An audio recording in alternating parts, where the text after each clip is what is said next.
lessons. In their context to enhance what we suppose our teacher has as if he skips lesson and makes us present a digital LEQ. LEQ can use historical evidence, presenting that can corroborate and enhance the complex thesis that John Irish would admire. Then we draw the screencast like a single that is by feeding to the screencast through the license that is there. We know you had all the John and CPU can bear. We have the most views by 10 on the fifth day. We earn 500 points. It's virtually guaranteed and paid without much more fanfare or ado. We present our digital LEQ.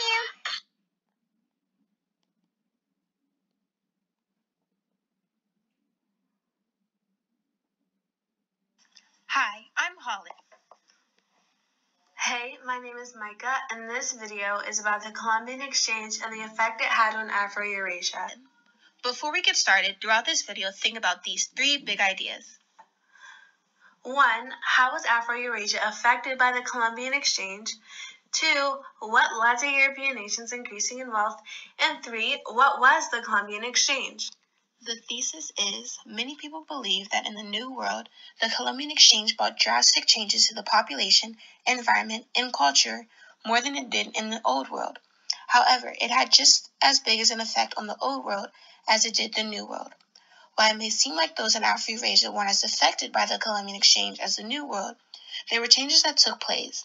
Therefore, because of these changes and how it affected AfroEurasia as well as the rest of the world was dramatically changed.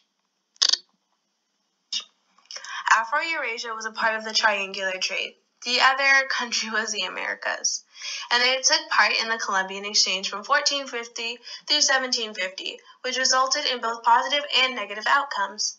The new trade route across the Atlantic Ocean brought AfroEurasia the advantages of agriculture and economic growth. The disadvantages were the spread of diseases and transportation of African slaves to the Americas. Now, I'm sure you've all heard of Christopher Columbus, the famed man who discovered America and established a home for many people, while also making peace with natives that were already on the land. But what if we told you he wasn't the hero everyone thinks he was? The Columbian Exchange was a transmission of non-native plants, animals, and diseases from the Old World, which is AfroEurasia, to the New World and vice versa, after 1492. Columbus brought innovations from the Old World to the New World, while also wiping out entire populations. Wait, are you serious? Super serious. What do you know about the Columbian Exchange? Well, I don't know much about the Columbian Exchange, except that it explains why European colonies thrived after Columbus's arrival in the New World in 1492, why European nations quickly became the wealthiest and most powerful in the world, why Africans were sold into slavery on the far side of the ocean to toil in fields of tobacco, sugar, and cotton, and why we have a diverse group of plants and animals. That sounds like you know a lot to me. You know me. Disease. Wait, what? Disease. What about it? While Europeans were trading goods and ideas, diseases were also being spread around as well. Those in the New World had no immunities to the diseases brought from AfroEurasia, and therefore the diseases on these populations had catastrophic results.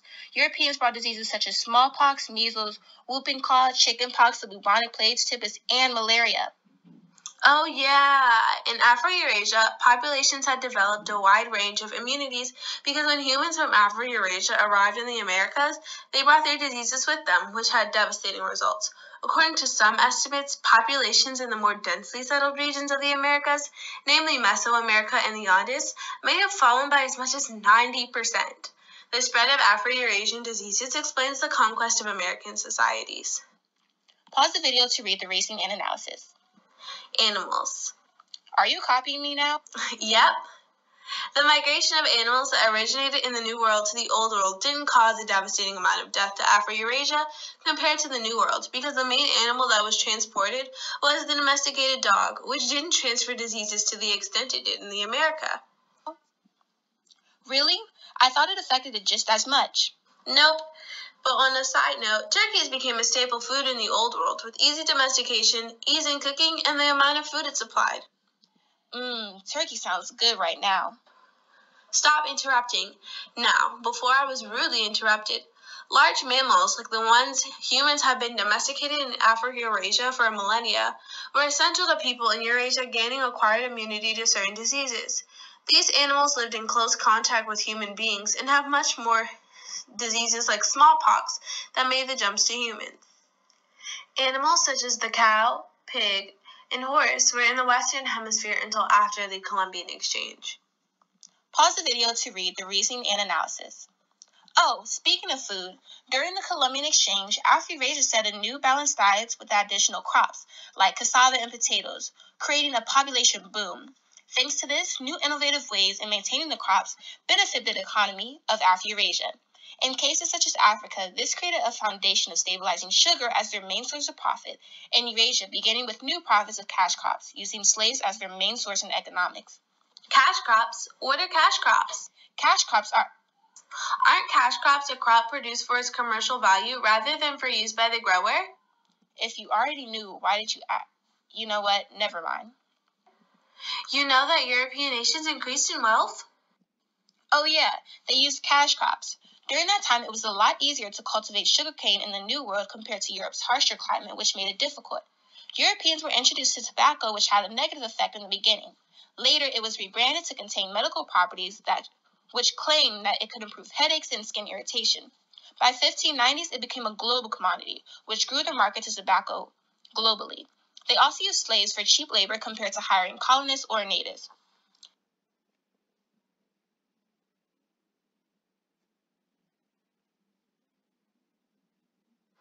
During the Columbian Exchange, there was an influx of slavery delivered to Eurasia. Within Eurasia, as they received slaves, an exchange of diseases like smallpox and other old world diseases occurred.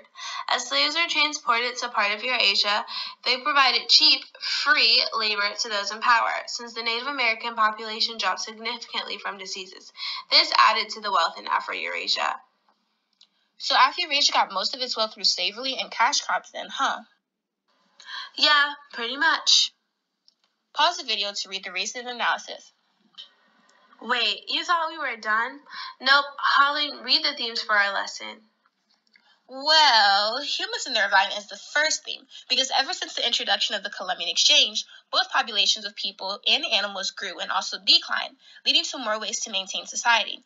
Economic systems is the second theme, because of their involvement in trade and interactions among several countries, as well as diseases. Social interactions and organizations is the third theme, because it involves building relationships among the New World, Eurasia, and other subparts of AfroEurasia, and maintaining trade while conducting business. Hold on, did you hear that? We don't believe you. They don't believe us. Well, then let's show them our sources. Boom, haha, they'll believe us now. How was it? Did you guys learn something? Yes. I don't think they did. Well, I think they did. Well, pause the video to review answer the big ideas/questions that we put in the beginning, and we'll see if you actually learned something. Now compare your answers to the ones that we came up with. Well, I guess I did learn something. I never doubted you guys for a minute. You were just... Shh. That's all in the past. Thanks for watching the video. Like, comment, and share for more.